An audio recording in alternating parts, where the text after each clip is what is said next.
Foot 224, c'est l'actualité du football guinéen en continu. Foot 224, avec le foot, par le foot et pour le foot. Mesdames, Messieurs, bonsoir. Merci de nous retrouver dans cette interview simultanée avec bien sûr Football Factory et votre site d'information football foot224.com. Nous recevons pour vous ce soir le président du Oroya, à la personne de Soufiane Souari. Avec lui, nous allons parler de la saison dernière avec un petit bilan, mais aussi se projeter sur la nouvelle saison avec la Ligue des Champions, le championnat, la Coupe nationale. Comme ces précédentes années, l'Oroya va jouer sur 3 tableaux. L'effectif du club, comment se porte surtout Khadim Ndiaye, l'international sénégalais, qui s'est blessé lors des quarts de finale retour de la Ligue des Champions de la saison dernière. Avec Soufiane Souari, donc nous allons aborder tous ces sujets. Bonsoir, Monsieur Souari. Bonsoir. Bienvenue dans cette interview, dans cet entretien en simultané avec Football Factory et Foot 224. Première question, quelles leçons vous tirez de la saison écoulée où l'Oroya a fini champion de Guinée et avec un trophée de la Coupe nationale, donc un doublé réalisé? Bon, je dirais que c'est une saison plutôt positive qui s'est tirée de la saison passée dans le sens où nous avons quand même pu atteindre nos objectifs, dans le sens où nous avons été champions de Guinée, nous avons pu conserver nos titres sur le plan local. À cela s'ajoute la Coupe nationale et au niveau de l'Afrique, des compétitions africaines, au niveau de la Ligue des Champions notamment, nous avons atteint les quarts de finale de la Ligue des Champions. Donc je pense que c'est un bilan plutôt satisfaisant. Ce sont les objectifs que nous nous sommes fixés en début de saison. Et au-delà de cela, au niveau des compétitions africaines, la Ligue des Champions, qui est quand même l'objectif majeur du Oroya Athletic Club, ça fait 2 années consécutives que le Oroya arrive à se hisser, mais surtout au-delà de cela, à se maintenir à ce statut des quarts de finale. Donc c'est une progression. Je pense que c'est assez significatif et je pense que c'est très positif pour la suite. Je rappelle, en Ligue des Champions, l'Oroya s'est limité en quart de finale, comme la saison qui a précédé, bien sûr, avec Victor Zvenka. Et là, il y avait Didier Gomez d'Aroja. Est-ce qu'on peut dire que cette élimination en Ligue des Champions au stade des quarts de finale reste la seule tache noire de la saison dernière? Bon, moi, je ne dirais pas une tache noire. La Ligue des Champions, comme vous le savez, c'est le très haut niveau. Ce sont des équipes de qualité. Ça fait maintenant 5 à 6 ans de cela que nous sommes aux affaires. Je pense que pour bâtir un club de cette dimension, parce que notre vision est quand même assez ambitieuse, d'ici les prochaines années, nous comptons vraiment être en tout cas un club assez important au niveau de l'Afrique de l'Ouest, même au niveau de l'Afrique. L'année dernière, le classement de la CAF l'a pu le confirmer, parce que l'Oroya faisait partie en tout cas de ce top 10 des meilleurs clubs sur le plan continental. Je pense que c'est un gros travail qui a été abattu. Après, voilà, la Ligue des Champions, ça reste quand même la compétition la plus prestigieuse, la plus compétitive, avec énormément de joueurs de qualité. Car ici, au niveau des quarts de finale, en si peu de temps, 2 années consécutivement, je pense que ce sont des signes assez positifs. Après, il faut tirer des leçons de tout cela pour aller encore un peu plus haut les saisons suivantes.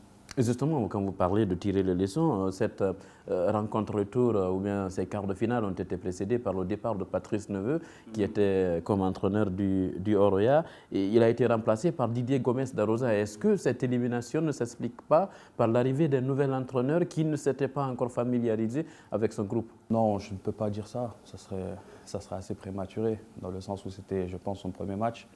Après voilà, c'est toujours délicat. Pour un entraîneur qui vient dans ce contexte-là, à ce niveau de compétition, ce n'est pas facile. Maintenant, moi, je pense que Didier Gomez d'Arosa, il a toutes les armes nécessaires pour vraiment réaliser une très grande saison cette année.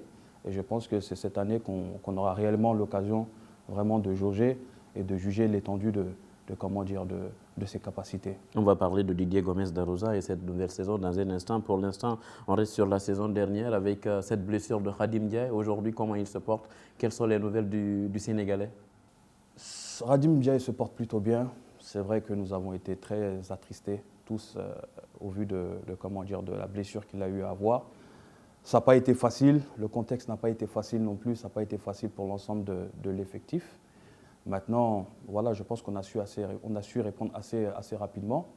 Khadim Ndiaye a été pris en charge par les autorités marocaines, que je profite d'ailleurs au passage à saluer, notamment le président de la fédération marocaine. Donc il a été opéré avec grand succès au niveau de son genou. Donc aujourd'hui, Radim Ndiaye se porte beaucoup mieux. D'ailleurs, il était sur Conakry ces dernières semaines. Il a observé une période de convalescence. À la suite de cela, à l'heure où je vous parle, il observe une période de rééducation. Donc ça prendra beaucoup plus de temps que prévu. Je ne pense pas dans l'immédiat qu'on pourra l'avoir pour le début de saison, mais nous gardons quand même bon espoir à l'avoir d'ici la fin de la saison prochaine. Nouvelle saison donc, un nouveau départ avec bien sûr le Oria qui se fait remarquer sur le mercato, tant sur le plan local mais aussi sur le plan africain. Plusieurs recrues au sein du club. Makambo par exemple qui évoluait en Tanzanie. Il y a ce gardien ougandais qui a joué la Coupe d'Afrique des Nations récemment. C'était en Égypte avec le sacre de l'Algérie pour clore cette 32e édition. Toujours parlant du mercato du Oria, qu'en est-il des départs aujourd'hui ? Bon, vous savez, comme vous l'avez signifié précédemment, vous m'avez parlé de la Ligue des Champions, qu'est-ce qu'il fallait au Oria pour pouvoir passer un cap. Moi, je pense que ça passe déjà dans un premier temps d'avoir un effectif assez riche, assez garni, avoir des joueurs de qualité, des joueurs qui sont réellement taillés pour jouer cette compétition de très haut niveau. Ça fait maintenant 4 à 5 ans consécutifs que nous jouons, que ce soit la Coupe de la CAF ou la Ligue des Champions. Et il y a bien quelque chose qu'on a retenu, c'est vraiment la richesse de l'effectif, l'expérience réellement de ces joueurs-là à jouer ces compétitions de très haut niveau. Donc nous essayons aujourd'hui de garnir, si vous voulez, ces postes qui mériteraient d'être renforcés. Donc d'où l'arrivée de ces joueurs de très haut niveau, tels que Aristide Bansé, tels que Héritier Makambo, tels que Coutinho le Zambien et autres. Maintenant, nous essayons d'avoir une équipe très équilibrée, une équipe assez compétitive, vraiment pour répondre à la demande du très haut niveau qui est la Ligue des Champions. Et sur les départs, qu'en est-il? Avant la fin de la CAN, on avait appris le départ de Francis Depele Ibita. Qui va suivre encore? Bon, je pense que nous sommes toujours à l'étude. Le mercato n'est, en tout cas pour ce qui est au niveau local, n'est pas encore terminé. Nous sommes toujours en train, bien sûr en synergie avec le coach et son staff technique, d'équilibrer notre équipe. Donc je pense que dans les semaines à venir, vous verrez certaines actualités à ce niveau-là. Quand vous parlez de mercato, il faut rappeler que Niagouba Nyanyabari était dans votre viseur. Il a fini meilleur buteur la saison dernière. Mais finalement, ça n'a pas abouti. Qu'est-ce qui n'a pas fonctionné? Bon, vous savez, c'est un grand joueur. Je pense que c'est un joueur qui a énormément de talent. Je pense que c'est un joueur également qui a énormément d'avenir.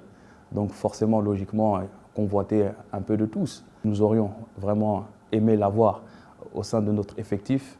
Bon, malheureusement, ça n'a pas pu se faire pour X facteurs, d'ailleurs, que je ne peux pas dévoiler, mais cela dit, on lui souhaite quand même bonne chance pour la suite de sa carrière. Mais c'est vrai que c'est un joueur sur lequel on avait quand même beaucoup d'ambition pour la saison à venir. Sur le plan local, il y a eu Morlaï Silla, par exemple, qui a été recruté. Il était au club olympique de Koya. Sur Nyanyabari, qu'est-ce qui n'a pas marché? Qu'est-ce que l'Oria a proposé? Bon, vous savez, ça, ce sont des informations que je ne peux pas réellement divulguer au sein des caméras. Mais cela dit, ce que je peux vous garantir, c'est que l'Oria a été intéressé. L'Oria a réellement fait le forcing pour pouvoir attirer ce joueur très talentueux au sein de notre équipe. Mais ça n'a pas pu fonctionner. Pour X facteurs, c'est le football. C'est le football. On ne sait jamais ce qui peut arriver. L'avenir nous le dira. Alors, parlant de l'effectif de votre club en ce moment, est-ce que vous pensez avoir l'effectif qu'il vous faut pour passer de nouveau cap à la saison à venir sur le plan local, le championnat, la Coupe nationale et surtout dépasser ce stade des quarts de finale de la Ligue des Champions? Déjà, je pense que l'effectif est beaucoup plus riche. L'effectif est beaucoup plus important que les saisons passées. Lorsque vous avez dans votre effectif de joueurs de qualité tels que Aristide Bansé, un joueur d'expérience, vous avez à la suite de cela Héritier Makambo, vous avez le jeune Enoch aussi, très talentueux, espoir ghanéen. Je pense qu'on pourra être très compétitif cette saison. Après, au niveau local, vous savez, on parle beaucoup de la Ligue des Champions au niveau du Oria, mais n'oubliez pas que nous, notre objectif majeur, c'est déjà conserver le statut que le Oria a pu abattre ces dernières années. Qu'est-ce que je veux dire par là? C'est vraiment conserver cette aura au niveau du championnat guinéen, c'est-à-dire conserver nos titres de champion de Guinée. À la suite de cela aussi, ajouter à cela la Coupe nationale. Ça, ce sont des valeurs qui sont très importantes à nos yeux. C'est ce qui nous permet, le championnat guinéen, c'est ce qui nous permet aujourd'hui d'être au niveau de ces compétitions africaines, chose qui n'est pas négligée. Ce championnat, ces dernières années, c'est extrêmement bonifié. Notamment, j'en profite ici d'ailleurs pour remercier vraiment le travail que réalise aujourd'hui ces dernières saisons la Ligue de football professionnel, qui a pu propulser réellement le championnat local. Nous allons parler de la Ligue guinéenne de football professionnel et de l'organisation du championnat là-dessus dans les prochaines minutes. Mais pour l'instant, quelle est la mission assignée à Didier Gomes d'Arosa? La mission assignée à Didier Gomes d'Arosa, elle est très simple, que ce soit au niveau, déjà dans un premier temps au niveau local. C'est bien sûr conserver le titre que nous avons gagné la saison passée, donc être champion de Guinée. Ça, c'est indéniable pour un club de l'ossature qui est le Oraya Athletic Club aujourd'hui. De deux, conserver aussi le titre au niveau de la Coupe nationale. Ça, ce sont les deux objectifs majeurs assignés à Didier Gomes d'Arosa.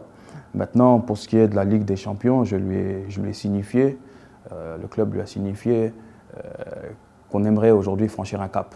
Ça fait 2 années consécutives qu'on se bute au niveau des rangs des quarts de finale de cette compétition-là. Et aujourd'hui, les moyens, les ressources nécessaires ont été regroupés autour de cette structure-là, réellement pour pouvoir aller un peu plus haut. Et un peu plus haut, ce n'est rien d'autre que les demi-finales de la Ligue des Champions. La pré-saison du Oraya avec des joueurs que nous n'avons pas vus, comme Abdoulaye Paye Camara, qui n'a pas encore repris les entraînements. Il n'a pas de congé supplémentaire, selon nos informations. Pourquoi il n'est pas avec le groupe? Bon, Abdoulaye Paye Camara, pour le moment, avait demandé une certaine autorisation au sein du club pour pouvoir, en tout cas, statuer sur certaines de ses besoins personnels au niveau de sa famille. En tout cas, si je peux lui dire comme ça, je ne peux pas être plus explicite que cela. Donc, chose qui a été autorisée par le club, mais tout va bien avec Abdoulaye Paye Camara. Nous avons de très bonnes relations. Il reprendra l'entraînement très bientôt, ces prochains jours qui arrivent. Et vous confirmez les informations qui disent qu'il y a eu une offre pour Abdoulaye Paye Camara au sein du Oraya? À l'heure actuelle, je n'ai pas d'offre officielle sur ma table pour, en tout cas, Abdoulaye Paye Camara. Abdoulaye Paye Camara, je rappelle qu'il a fini meilleur joueur de la saison dernière avec... C'est un joueur très important, c'est un joueur de qualité, c'est un joueur très important pour l'effectif du Oraya Athletic Club. C'est un joueur sur lequel nous comptons énormément cette saison pour franchir un cap et nous allons tout faire pour qu'il puisse être dans les meilleures conditions afin de poursuivre l'aventure avec le Oraya Athletic Club. Avons-nous une idée de la date de reprise des entraînements? Comme je vous l'ai dit, vous le reverrez assez rapidement, en tout cas dans ces prochains jours au sein de l'effectif du Oraya Athletic Club. S'il n'y a pas d'autorisation pour Abdoulaye Paye Camara, peut-on nous attendre à des sanctions? S'expose-t-il à des sanctions pour absence non justifiée? Je n'irai pas dans ce sens-là, dans le sens où je viens de vous signifier que, c'est-à-dire qu'il a été autorisé par l'administration du club à avoir un congé supplémentaire pour des besoins personnels. Alors, toujours parlant du Oraya, mais cette fois-ci du championnat guinéen de première division, quelle appréciation faites-vous de son organisation, justement par la Ligue guinéenne de football? Comme je vous le disais précédemment, je trouve que la Ligue de football guinéenne a réalisé un travail qui est assez important ces dernières années. Il suffit qu'avoir la qualité de nos joueurs, la qualité du championnat aujourd'hui guinéen qui fonctionne de manière totalement professionnelle.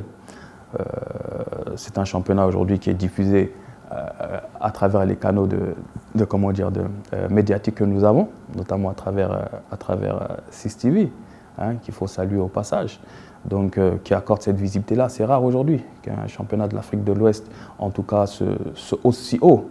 Donc vous avez vu dernièrement, ce n'était pas simple aujourd'hui pour le AFIA, ce n'est pas simple aujourd'hui pour le Oraya, ce n'est pas simple aujourd'hui pour le CIK de Kamsa de gagner ces matchs de championnat. Chaque match est disputé, je pense que les équipes se valent de plus en plus et le championnat est beaucoup plus équilibré. Tant mieux pour le spectacle, tant mieux pour la compétition au sein de différentes équipes engagées dans ce championnat-là. Si nous voulons aller un peu plus haut, il ne faut pas oublier que ça passe réellement par la qualité du championnat. C'est-à-dire que ces dernières années, on avait vu réellement un Oraya qui, je ne parle pas de la saison passée, mais des saisons plutôt précédentes, surtout sous l'ère Victor Svenka, qui avait quand même creusé un écart assez significatif entre le premier et les autres équipes. Chose qui était positive et négative à la fois, dans le sens où lorsque nous allons en Ligue des Champions, nous remarquons réellement cet écart de niveau. Mais chose qui a diminué drastiquement ces dernières années grâce bien sûr au dynamisme de la Ligue de football professionnel, notamment en l'occurrence avec son président, le gouverneur Mathurin. Vous ne manquez pas d'éloges pour la LGFP, mais si on vous demandait, selon vous, qu'est-ce qu'il faudra améliorer dans l'organisation? Je pense qu'il y a toujours des petits détails qu'il faudrait améliorer. C'est une organisation. Je pense qu'elle est assez professionnelle. Je pense qu'il y a assez de personnes ressources au sein de cette ligue qui pourront tirer les leçons nécessaires afin de développer ce championnat de la meilleure des manières. Vous avez vu que la saison passée, la Ligue guinéenne de football professionnel a eu l'apport d'une société française dans le domaine de marketing média, qui aujourd'hui a énormément apporté en termes de structuration, en termes de visibilité, en termes également d'apport financier. Et je pense que c'est un plus pour la Ligue guinéenne de football, c'est un plus pour l'ensemble des clubs de Ligue 1 et Ligue 2. Et je pense que ça se ressent au niveau de toutes les journées de championnat que nous jouons. Moi, j'ai un plaisir phénoménal à aller au stade et regarder pas que les matchs du Orea, mais même les matchs des autres équipes, que ce soit au stade comme à la télévision, pour vous dire que le championnat est riche et de qualité. Justement, vous parlez de la télévision, ce qui suppose que la programmation des matchs doit suivre un calendrier très bien respecté, sinon ça cause problème, même pour les chaînes qui vont diffuser les rencontres. Programmer un match et après le reporter, ça va créer un problème sur la grille des programmes. Justement, par rapport à cette programmation des rencontres, comment est-ce que vous l'appréciez? On le sait, la saison dernière, il y a eu des matchs en retard. Cette année, il y a 4 clubs guinéens qui vont jouer la Ligue des Champions, 2 qui vont jouer, j'allais dire, la Coupe de la CAF et 2 en Ligue des Champions. Est-ce que vous ne pensez pas que c'est un couac à régler par rapport à cette programmation des matchs dans le championnat? Non, moi, je pense qu'au fur et à mesure, n'oubliez pas surtout que le championnat guinéen s'est professionnalisé ces dernières années. Donc, c'est naturellement tout nouveau au niveau de cette organisation spécifique. Après, c'est vrai que l'année dernière, moi je pense, en tout cas de mon point de vue, ça avait plutôt bien marché au niveau du calendrier. Il y a eu comme partout, il y a eu des aléas, des divergences de vues au fait de certaines équipes qui avaient un calendrier plus chargé que d'autres. Mais le championnat ne s'est jamais arrêté pour cela. Le championnat a toujours continué à fonctionner. Je pense que la saison qui arrive, le championnat est censé commencer en septembre prochain. La programmation a déjà été établie. Donc moi, je pense qu'il n'y a pas de problème particulier vis-à-vis du calendrier du championnat. Pensez-vous, par exemple, pour bien préparer une rencontre de compétition africaine, il faudra reporter un match de championnat ou il faudra le jouer? Non, moi, personnellement, je n'ai jamais été pour un report d'un match. Du fait qu'une équipe soit engagée au niveau de la Ligue des Champions. Je pense qu'à partir du moment où la LGFP a officialisé un calendrier, je pense qu'on doit respecter le calendrier de cette institution et jouer tous les matchs conformément au calendrier imposé par la Ligue guinéenne de football professionnel. Merci, monsieur le président, je rappelle, du Orea, Soufiane Souaré, que nous avons reçu au compte de cette interview en simultané avec Football Factory, mais aussi également foot224.com. Merci, on espère vous retrouver très prochainement. On aimerait bien parler d'une qualification en demi-finale à la prochaine interview en Ligue des Champions. Merci. En tout cas, cela se fera avec un très grand plaisir. Je tiens aussi à remercier Foot224, bien sûr en collaboration avec Football Factory, pour l'opportunité. Merci et à la prochaine, à très bientôt. Ali Adama Bangoura, Mohamed Amin Kamara était derrière les machines, mesdames et messieurs, au montage, sous la coordination générale de Sega Diallo, à la réalisation Ibrahima Soriso, sans oublier notre ami Carmon Amadou Makadi. Ça a été un plaisir de vous servir à nouveau et à très bientôt pour de nouvelles interviews. Foot 224, c'est l'actualité du football guinéen en continu. Foot 224, avec le foot, par le foot et pour le foot.